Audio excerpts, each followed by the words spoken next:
Il m'est arrivé de dire dans une vidéo que finalement le monde, il n'y aurait peut-être pas de questions à se poser, que peut-être Dieu n'existe pas, que peut-être son contraire, c'est-à-dire Belzébuth, Satan, Belphégor, ou je ne sais pas, n'existe pas non plus, et que le bien, le mal sont ça n'existe pas, et que les anges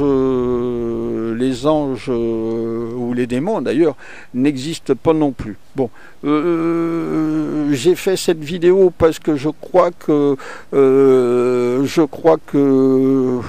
on peut observer le monde sous divers aspects, sous divers angles, et que tous les angles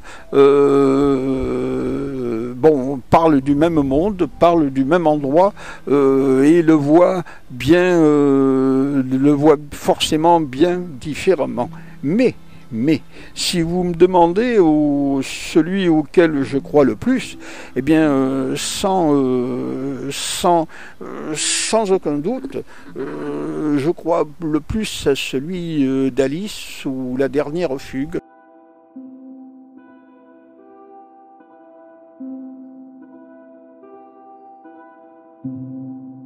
C'est-à-dire que je reviens souvent sur ce film, qui est pour moi ce film de Claude Chabrol, qui est pour moi un véritable chef-d'œuvre, parce que tel qu'il a été interprété, c'est le jeu des acteurs est remarquable, mais il n'y a pas que le jeu des acteurs qui est remarquable. Le jeu des acteurs est remarquable, c'est vrai, mais au-delà du jeu des acteurs, ou avant le jeu des acteurs, il y a surtout à s'interroger sur ce lieu que l'on nomme la Terre et cet endroit. Alors, on a tous notre vie, on a tous notre vie, on porte tous notre fardeau, disent certains, et c'est vrai, on porte tous nos joies, nos peines, nos emmerdes, comme aurait dit Aznavour. On porte tous tout ça. Ça ne fait pas de doute. Mais ça n'explique pas non plus en profondeur ce lieu qu'on nomme la Terre. Ça n'explique pas non plus si ce qu'on voit, ce qui nous apparaît, n'est pas uniquement une sorte de décor. Et si au-delà de ce décor que nous voyons et qui nous entoure, il n'y avait pas une autre vérité derrière, il n'y avait pas une autre réalité derrière cette réalité au premier degré. Je crois sincèrement que oui. Je crois profondément que oui. C'est pour ça que j'aime le film de Claude Chabrol, parce que le monde que voit Alice,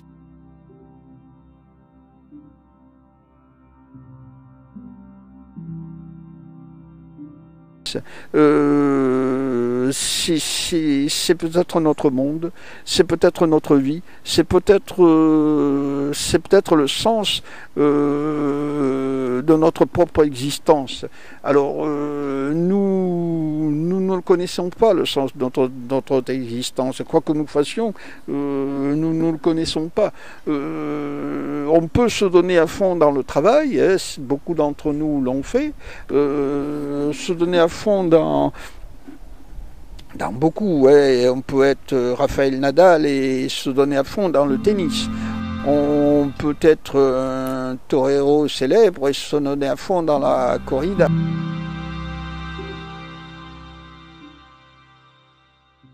On peut être un homme politique célèbre et se donner à fond dans la politique. On pourrait être un monarque célèbre et se donner à fond dans le pouvoir qu'on peut avoir avec une monarchie. On peut être un pape célèbre et puis se donner à fond dans le rôle de pape. On peut être un médecin célèbre et puis se donner à fond dans le rôle du médecin que nous tenons. On peut être un imam célèbre et puis se donner à fond dans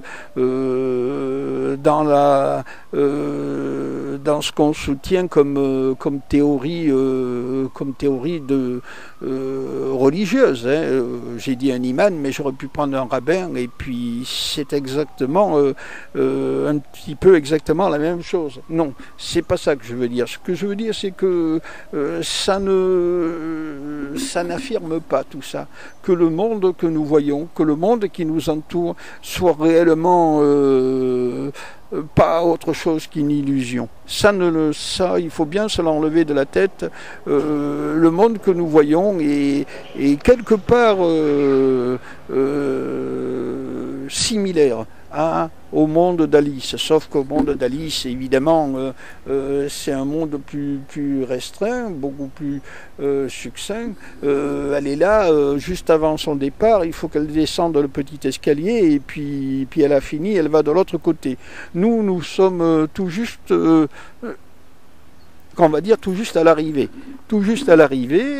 et à l'arrivée sur Terre, et nous avons à accomplir chacun des rôles, chacun des rôles. Nous ne sommes que des comédiens, la vie n'est qu'une comédie, ça c'est sûr, mais ce que nous ne savons pas, c'est quel est le sens de cette comédie, pourquoi nous montons sur ce théâtre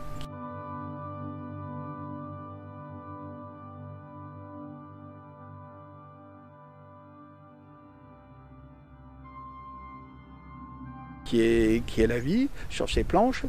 Alors, on sait plus ou moins que si nous y sommes, c'est parce que nos parents peut-être nous y ont envoyés. Ben, je ne crois pas que ça soit la bonne explication. Je ne crois pas que nos parents nous y ont envoyés. Personnellement, à titre personnel, je crois que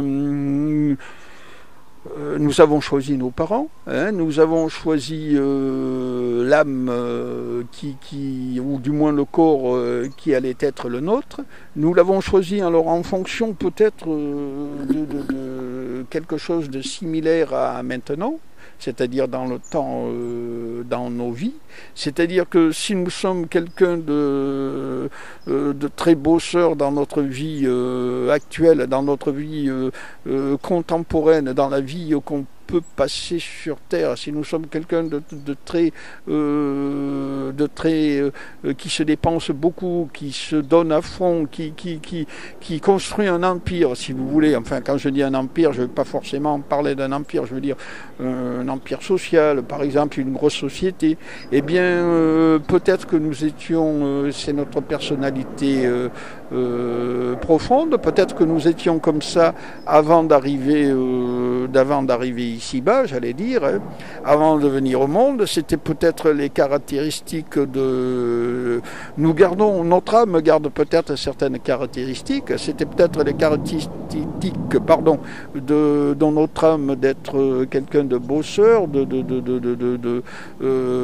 qui se donne à fond, et puis une fois que nous sommes incarnés dans ce corps humain, dans le corps humain que nous avons, eh bien, peut-être que nous continuons à être celui que nous étions avant, celui que nous étions avant de nous incarner.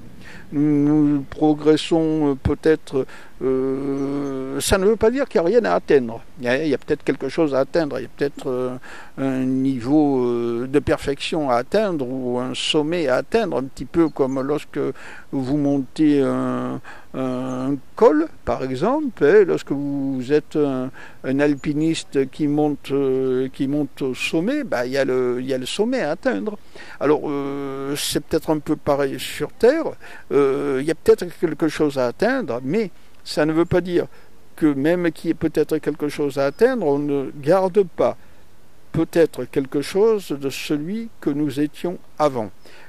On ne garde pas quelque chose qui nous ressemble avant de nous incarner ici-bas. Peut-être que nous conservons quelque chose et que ça ne veut pas dire non plus que parce que nous conservons quelque chose qu'il n'y ait pas quelque chose à atteindre. Un et l'autre peuvent aller en parallèle, pas forcément ensemble, mais aller en parallèle. Et peut-être que les deux même se rejoignent. Alors, comme d'habitude, j'ai été un peu long, mais tout ce que je voulais dire, c'est que je demeure convaincu que ce lieu que l'on appelle la Terre est un endroit d'incarnation, un endroit où les âmes s'incarnent, et un endroit où elles ont, à mon sens, quelque chose à faire. Chacun de nous a quelque chose à faire, quelque chose à accomplir. Ça peut être plus simple, ça peut être plus compliqué, ça peut être bien différent les uns des autres, mais à mon sens, on a tous quelque chose à accomplir, tous quelque chose à faire. Ça, c'est la première chose que je voulais dire. La deuxième chose, c'est que sans pouvoir le définir. Je crois qu'il y a une nuance et une différence entre une âme. Je crois qu'une âme ne peut s'incarner que dans un corps humain. Voilà. Je ne pense pas qu'une âme puisse s'incarner dans un corps animal ou végétal.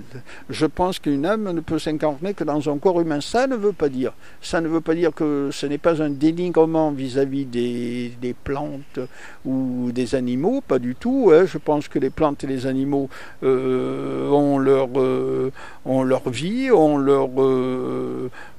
leur façon d'être, de souffrir, ont leur façon d'être heureuse. Tout le monde a cette façon de souffrir ou d'être heureuse, ou de porter la satisfaction. Je crois quand même que les âmes ne peuvent s'incarner que dans des êtres humains. Voilà, c'est ma pensée profonde. Et j'ai deux pensées profondes, que les âmes ne peuvent s'incarner que dans des êtres humains, et la deuxième, que nous avons probablement quelque chose à accomplir et que c'est probablement pour ça que nous sommes là. La troisième, c'est que, à mon sens, la Terre est un lieu d'incarnation, au moins pour les humains. Voilà. Je ne sais pas si c'est un lieu d'incarnation pour d'autres, mais c'est un lieu d'incarnation, au moins pour les humains. Et il y a une troisième chose qui est un peu différente, mais qui forcément n'est pas forcément en opposition, n'est pas forcément opposé, n'est pas forcément impossible, n'est pas forcément contraire.